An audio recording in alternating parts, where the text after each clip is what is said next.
Nonago di Pawalimo, nampak dan dari Kampus Sunan, tolong jawe, salam dari Ambo, Firman Wanipin, walau kita nak berjawe tangan, Assalamualaikum warahmatullahi wabarakatuh. Waalaikumsalam warahmatullahi wabarakatuh. Bapak Ibu, para pemirsa Celoteh Wanipin, dimanapun Anda berada hari ini Celoteh Wanipin menghadirkan narasumber kita, yaitu Bapak Andes Robensah, SHMH.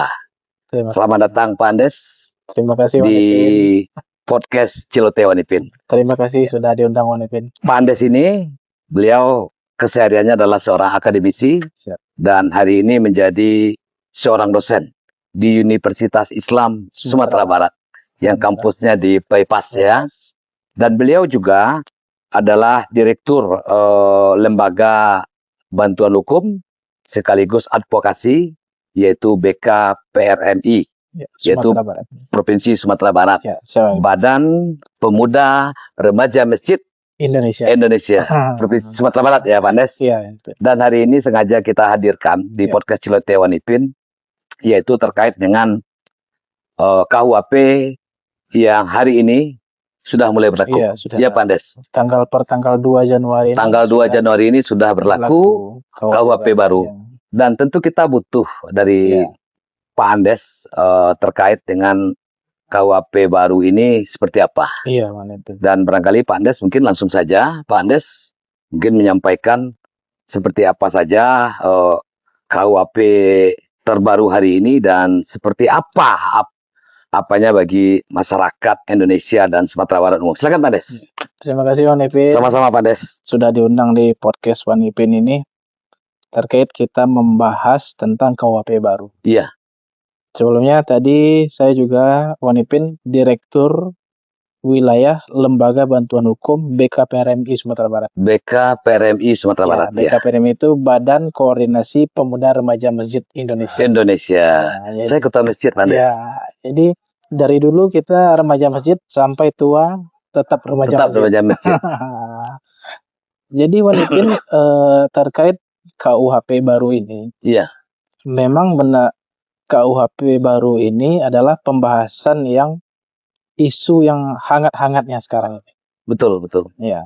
Mengapa? Karena ya otomatis kita tidak memakai KUHP lama lagi. Iya. KUHP baru yang akan dipakai. Sudah ada yang baru, yang lama nggak dipakai. Yang lama tidak dipakai. Jadi KUHP baru ini Wanipin itu diundangkan pada tahun 2023. Diundangkan tahun 2023. Ya, dia menjadi undang-undang itu tahun 2023. Dan berlaku tanggal 2 Januari 2026. Jadi ada space waktunya. Cukup lama tuh Pak Andes. Cukup lama. 3 tahun. Iya. 2 tahun ya? 2 tahun. 2 tahun. Karena sebelum ini digunakan harus ada KUHP yang baru. Betul. Ya, tidak mungkin KUHP-nya baru, KUHP yang lama. Iya. Jadi KUHP baru, KUHP pun baru. Nah, sekarang kan KUHP-nya sudah baru. Iya, KUHP baru, KUHP baru. Jadi bisa digunakan KUHP baru tersebut. Jadi memang sejarah pembentukan KUHP baru ini tuh sudah panjang Wanipin. Kalau akademisi, profesor mengatakan bahwa KUHP baru ini adalah cita-cita anak bangsa. Iya.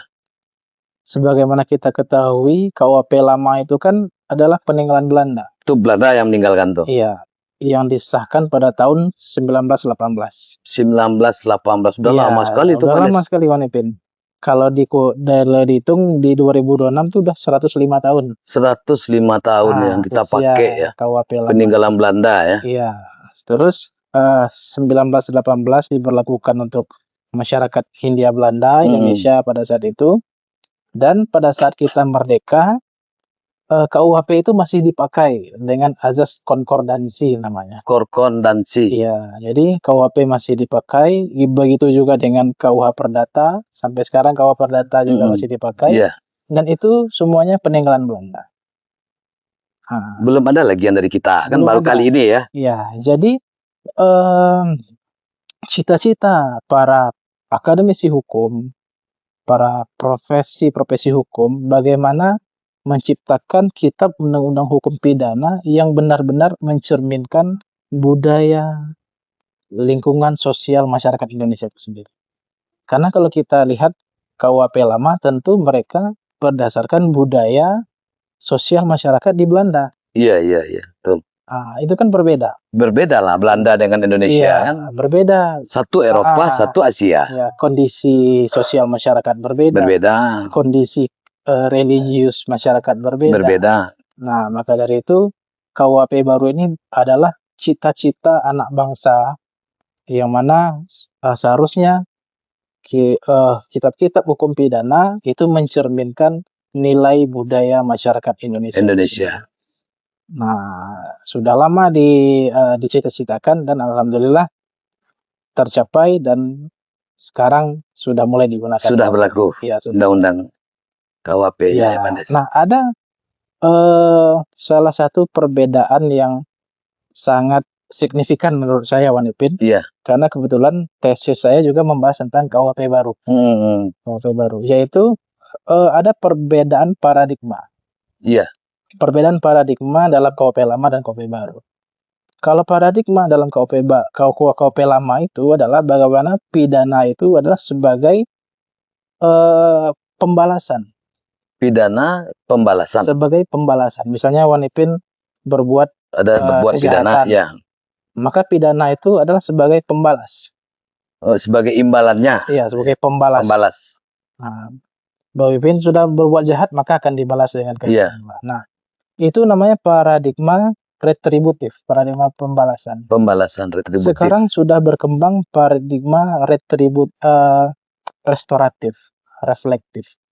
Bagaimana pidana itu bukan hanya sebagai pembalasan saja. Bagaimana pidana itu diberikan kepada seseorang yang berbuat kejahatan, tetapi pidana itu memperbaiki moral dan tingkah laku yang berbuat jahat. Nah, jadi kan kalau KUHP lama setelah dipidana ya sudah dapat hukuman. Setelah itu tidak ada lagi itu. Iya. Itu namanya pembalasan tadi. Goalnya hukuman itu aja. Iya. Kalau dalam KUHP baru ini bagaimana dia dihukum, setelah dia menjalani hukuman dia sadar, moralnya baik dan siap terjun ke masyarakat lagi. Siap kembali dia. Siap kembali ke dalam masyarakat. Betul. Nah, itulah ada perkembangan paradigma itu, Bang Ipin. Jadi pidana itu bukan hanya semata-mata menghukum, tapi bagaimana pidana itu bisa menyadarkan kembali seseorang. Artinya ada pembinaan. Iya, ada pembinaan. Nah, itulah salah satu perbedaan antara KUHP yang lama dengan KUHP yang baru ya, Pak Des. Yang satu pembalasan, yang kedua ini di situ ada unsur pembinaan. Unsur pembinaan. Sehingga membuat orang yang dipidana ini menjadi sadar kembali ke masyarakat. Menjadi orang yang lebih baik. Dia lebih baik. Begitu, Pak. Iya, baik, Pak Andes. Pak Andes, satu lagi nih, Pak Andes. Ini kita sedikit agak mengerucut ini. Iya. Terkait dengan KUHP yang baru sekarang. Dan saya melihat kemarin ini dalam waktu yang tidak beberapa lama kemarin ya. Iya. Itu ada sebuah kasus. Kasus itu ada seorang oknum guru SMA di salah satu di Kota Padang ini, iya kan? Dia ada berita bahwa dia melakukan sebuah tindakan tidak terpuji, atau kalau bahasa orangnya, istilahnya orang menyebut dan sekarang kan LGBT katanya. LGBT. Ya. Jadi dan ternyata orang ini kan tidak bisa dijerat secara hukum karena tidak ada korban yang lapor katanya.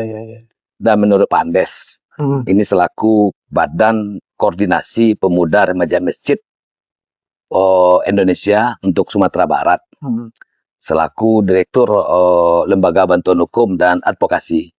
Seperti apa Pak Andes melihat hal ini? Kan ini perlu juga Pak Andes sampaikan apa upaya dari kita, mungkin dari Pak Andes ya, selaku BKPRM ini untuk bagaimana pelaku LGBT yang melakukan penyimpangan ini harus bisa didapatkan hukuman yang jelas, karena ini sangat merusak.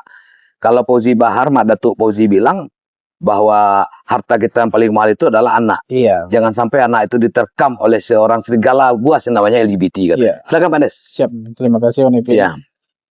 Memang isu LGBT ini Wan Ipin, isu yang sangat hangat sekali Wan Ipin. Betul. Pertama, Bang Ipin, saya mencoba memberikan pandangan sebagai seorang profesional, Iya, seorang aktivis, betul betul. yang mana kalau kita di Minangkabau, itu kan sudah jelas dalam Undang-Undang Nomor 17 Tahun 2022, masyarakat Sumatera Barat berciri khas adat bersandi syarak. Syarak bersandi kita bulah. Itu kan sudah dari dulu memang seperti itu. Iya, Sudah dari dulu memang seperti itu. Jadi nilai itulah yang disebutkan nilai-nilai masyarakat, nilai-nilai yang hidup dalam masyarakat iya. yang harus dijaga. Dan kalau kami dari BKPRMI Sumatera Barat itu sudah membuat pernyataan bahwa kami mengutuk perbuatan LGBT tersebut dan sudah memberikan surat pernyataan kepada pemerintah Sumatera Barat dan lembaga-lembaga terkait untuk membuat suatu perda. Oh, membuat perda ya, Ya, perda tentang LGBT. LGBT. Nah, kalau kita kaitkan dengan KUHP baru ini, Wan Ipin, ada tadi kan satu perbedaan, sekarang ada perbedaan lainnya yang Iya. akan diulik. Perbedaan lainnya dalam KUHP baru ini adalah kita kaitkan dengan LGBT bahwa seseorang dapat dipidana jikalau suatu tindak pidana tersebut sudah ditulis dalam undang-undang. Itu namanya azas legalitas. Azas legalitas ya. Ya, azas legalitas. Misalnya kita ambillah pembunuhan. Mengapa pembunuhan bisa dihukum? Karena dia tertulis dalam KUHP.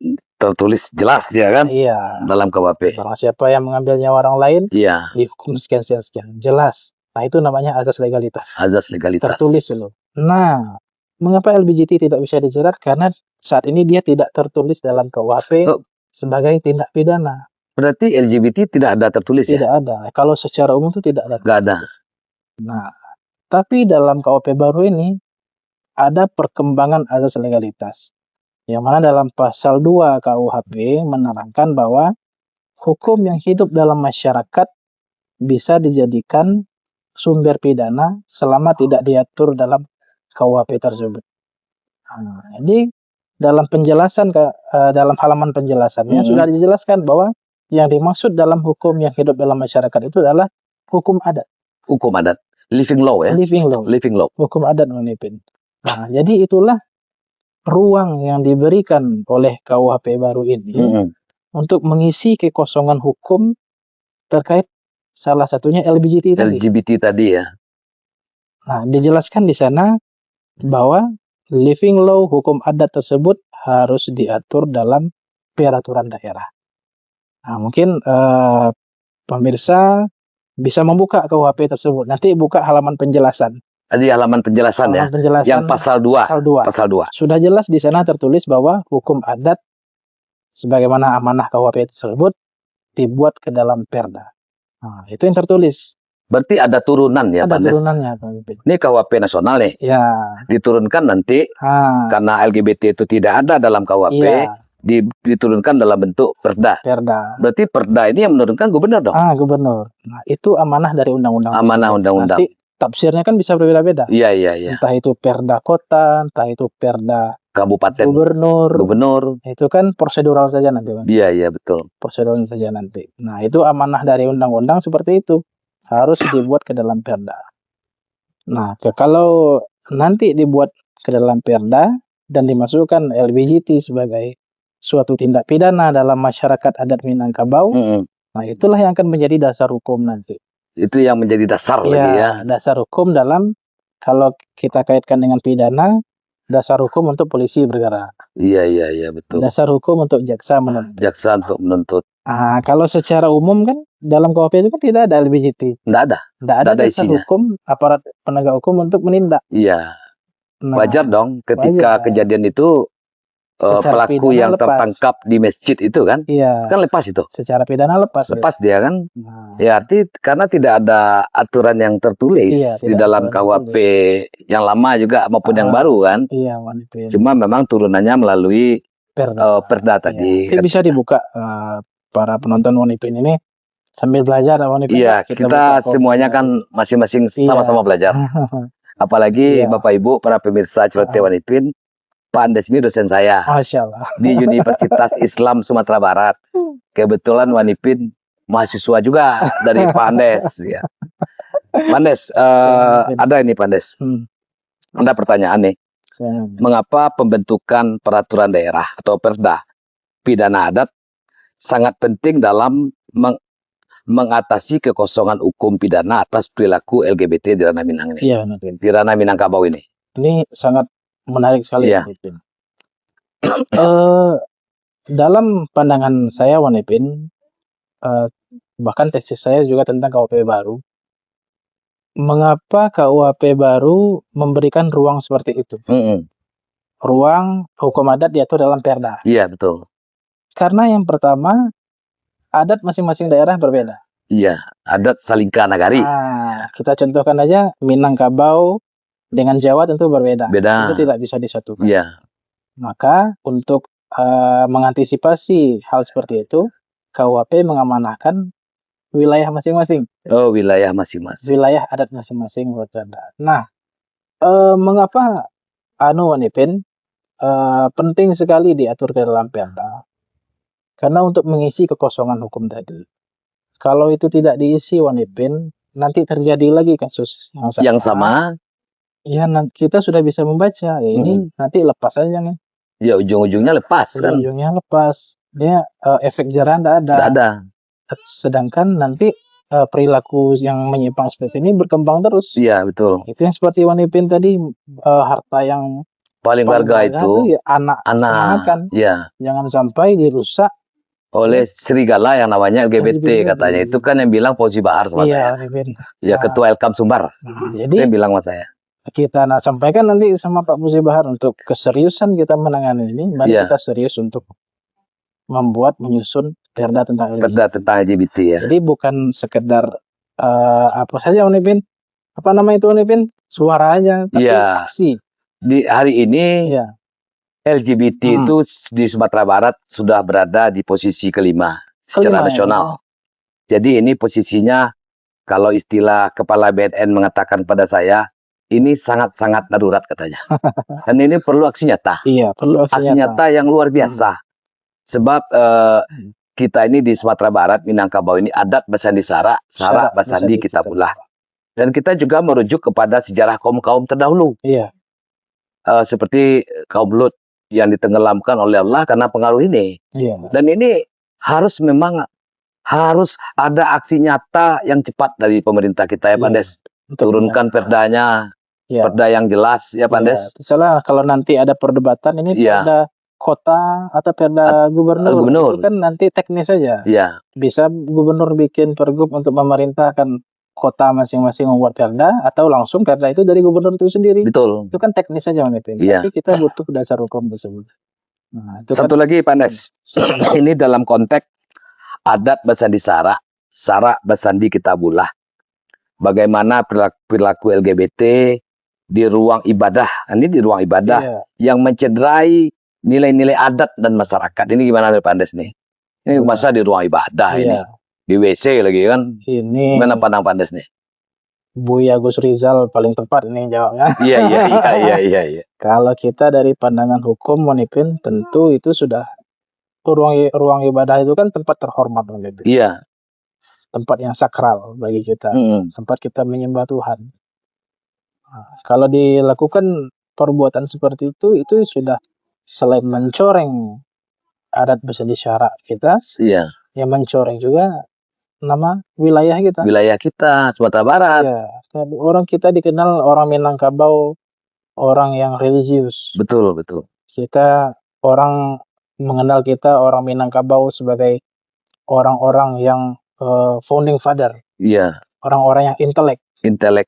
Orang-orang yang para pendiri bangsa ini terdahulu. Pendiri bangsa itu lahirnya dari Minangkabau aja. Jadi orang-orang tuh segan dengan masyarakat Minangkabau. Iya. Dengan terjadinya peristiwa seperti ini, ya itu termasuk salah satu perbuatan yang mencoreng. Iya. Mencoreng religius, mencoreng adat, dan nama masyarakat Minangkabau itu sendiri Wanipin. Nah, karena itu, ya kita kembali ke KUHP tadi, kita kembali ke perbuatan jahat tadi, ya untuk menindak perbuatan tersebut, kita membutuhkan dasar hukum. Dasar hukum. Ya. Kalau tidak ada dasar hukum, Wan Ipin, ya bagaimana aparat penegak hukum mau bergerak? Betul, betul. Ya, Artinya intinya Pak Andes, iya, kan sekarang ini KUHP nasional sudah secara keseluruhan sudah berlaku. berlaku. Tinggal pemerintah Sumatera Barat Iya. bersama dengan stakeholder yang ada duduk bersama lah, Iya, duduk bersama. kemudian lakukan turunannya menjadi perda. Supaya apa? Supaya pelaku LGBT atau LGBT yang ada hari ini, Iya, nantinya mereka ada efek jerah, iya. sehingga tingkat LGBT ini nggak meningkat Iya, lagi. Ya Pak Andes, iya. gitu kan? Itu harapan kita ya Pak Andes. Salah dalam perda itu kan LGBT itu kan salah satu saja. Salah satu, kan Nanti masih banyak. Banyak pidana adat Ya, pidana yang adat. tidak diatur kan. Nah, Berarti kata kuncinya kan pidana adat nih. pidana adat. Turunkan melalui perda. Tentu yang menurunkan Seolah. perda ini adalah orang Pemerintah. yang siapa yang berkuasa hari ini. Iya. Ya, kalau di gubernur kan Buya Mayildi. Kalau di wali kota Padang atau kabupaten kota kan ada masing-masingnya. Kan gitu Pak Andes. Iya. Supaya apa? Supaya Minangkabau ini terbebas dari bencana lagi. Untuk teknis perdanya bisa kita diskusikan. Iya, bisa. Tapi yang penting perda. Perdanya ada. Golnya kan perda nih. Perda. Ya, baik. Sesuai dasar hukum. Baik, Bapak Ibu, para pemirsa Celoteh Wan Ipin yang baik hati. Hari ini kami podcast dengan Pak Andes di lantai 15. Lantai 15. Di Skylon. Iya. The Primel Hotel Padang. Ini yang pemandangannya mantap kan. Mantap ya Pak Andes ya. Luar biasa ya. Luar biasa. Mungkin Pak Andes harus tahu nih, salah satu kuliner yang terkenal di sini itu namanya sup janda. Sup janda? Janda, jangan Pak Andes bayangkan jandanya, tapi supnya. Sup janda itu artinya sup Jawa Sunda. Supnya bening, itu enak. Iya, siap. Terus sekali kita coba. Siap. Ya Pak Andes ya, sekali kita coba nanti. Baik, Bapak Ibu, barangkali bincang-bincang kita dengan Pak Andes kita cukupkan sampai di sini dulu. Dan ini bukan yang pertama dan terakhir. Kita akan terus nantinya podcast ada tema-tema yang hangat dengan Pak Andes. Ya, kalau ada jarum yang patah, usah simpan di dalam peti. Kalau ada kata-kata Wan Ipin yang salah, usah simpan di dalam hati. Burung Rian Cendrawasih, cukup sekian. Terima kasih. Assalamualaikum warahmatullahi wabarakatuh. Waalaikumsalam. Terima kasih Pak Andes atas kehadirannya di Celoteh Wan Ipin. Terima kasih. Sukses Pak Andes. Insya Allah berbuat untuk masyarakat.